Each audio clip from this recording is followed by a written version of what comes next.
घटना जाणून घेऊया आपल्या परिसरातील दिवसभरातील ताज्या घडामोडी।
दोन बोटा करा ना।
ईशा जी, आपके हस्बैंड आपकी वॉशिंग को 10 में से कितने मार्क्स देंगे?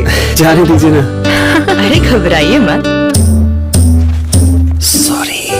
काश मैं महंगी टिकिया ले पाती। नहीं फेना सुपर वॉश टिकिया आजमाइए। बेहतरीन झाग, कोमल हाथ, रोज और चंदन, सुपर चमक। महंगी टिकिया जैसी धुलाई नहीं, फेना सुपर वॉश टिकिया में समाई। फेना ही लेना। फेना। काय सांगणार साहेब, आज राजनांदगावची परिस्थिती पाहताना व मतदारांची परिस्थिती कशा प्रकारे आपल्याला अनुभव आलेला आहे? खरं तर मतदारांची परिस्थिती राष्ट्रवादी काँग्रेस पक्षाला मतदान करायची आहे। कारण का आता तुम्ही जेवढ्या लोकांना प्रश्न विचारले तेवढ्या लोकांपेक्षा तुम्ही जर मतदारांना प्रश्न विचारले तर मतदार सांगतील की काम काही झालेलं नाही। आम्ही आमचे आदरणीय पवार साहेब, आमचे जे उमेदवार आहेत आदरणीय पवार साहेब आणि आदरणीय दादा यांच्या विचारांनी ठरलेले सगळे महाराष्ट्रातले उमेदवार आहेत। वरती तुम्ही पाहिलं तिन्ही उमेदवार आहे, जिल्हा परिषदचे आणि पंचायत समिती गणाचे 2। याच्यासाठी खरं तर आमचं जे प्रचार आहे, आमचं प्रचार चालू नाही। आम्ही काही ढोल ताशे गाज्या बाज्या मोठे सभा आणि पैशाची उधळपट्टी आणि लोकांना काही आमिष दाखवून आम्ही काम करत नाही। आमच्या नेत्यांनी सांगितलं की आपण दुःखात आहे, परंतु दुःख अशा वेळेस आला की आमच्या उमेदवाराचं प्रचार अर्धवट काम सुरू झालं होतं, सगळे झाले, तारीख डिक्लेअर झाली। त्यासाठी आम्ही खरं तर जर दादांचं असं झालं असतं पहिले तर आम्ही ही निवडणूकच घेतली नसती, आमच्या नेत्यांनी निवडणूकच घेतली नसती। परंतु अर्ध्यामध्ये त्याच्यासाठी आमची कुठं सभा नाही, आमच्या कॉर्नर मीटिंग आहेत। त्याच्यासाठी आज आमची एक कॉर्नर मीटिंग 3:30 वाजता भगतसिंग शाळेच्या ग्राउंडवर आहे। आमदार अणुशक्तीनगर मुंबई सनाजी मलिक साहेब मॅडम हे येत आहेत तिथं 3:30 वाजता। तिथं एक छोटी खाणी आमची कॉर्नर बैठक आहेत आणि त्या बैठकीत आम्ही मतदारांना हेच संदेश देणार आहेत की बाबांनो, आपण बी गाजावाजात प्रचार करू शकत असतो, परंतु आपल्यावर दुःख आहे आणि हा दुःख संबंध मतदाराला माहिती आहे।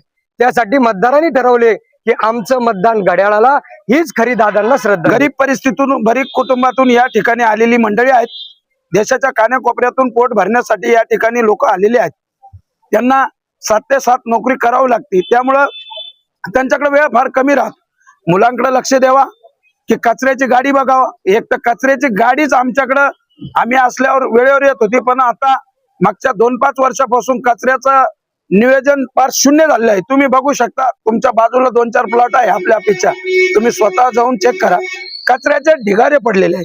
या कचऱ्यामुळे काय होतं, डुकरं खेळणे, मोकाट जनावर आणि कुत्रे, यामुळं एक मोठा प्रश्न गावकऱ्यांचा असा आहे. आम्ही फिरलो, मोकाट कुत्रे इतके झाले, रात्रभर लोकांना झोपून देत नाही. याच्याकडे देखील कोणाचं लक्ष नाही. त्या मोकाट जनावरांना पकडण्याचं काम सुद्धा आम्ही जिल्हा परिषद पंचायत समिती मार्फत एक समिती तयार करून त्या समितीच्या माध्यमातून कचरा व्यवस्थापन आणि मोकाट जनावर पकडण्याचं काम हे आम्ही त्यांच्याकडून जबरदस्तीने करून घेऊ, त्यांच्या छातडावर बसून करून घेऊ. भारतीय जनता पार्टीने मागील 20 वर्षात ज्या तालुक्याचा बट्ट्याबोळ करून टाकला, माननीय आमदार साहेबांनी, त्यांच्याच या पक्षाचे मागे या ठिकाणी जिल्हा परिषद आणि पंचायत समितीचे उमेदवार होते. त्यांचं कुठलंही काम नाही. तुम्हाला सांगतो, शून्य काम आहे. मोठमोठ्या घोषणा देतात, त्यामुळे तुम्हाला आता जास्त सांगायचं काम नाही. ते सभा आणि रॅली घेऊ शकत नाही. आपल्या खरं म्हणजे रांजणगाव वासियांचं दुर्दैव आहे. विकासावर जे लोक बोलले ते आता विकासावर बोलत नाही, ते आता वेगळ्या मार्गाने लोकांकडे जातात. काहीतरी पैशांचा बाजार मांडायचा, आम्ही तुम्हाला इतकं देऊ, आम्ही तुम्हाला तितकं देऊ.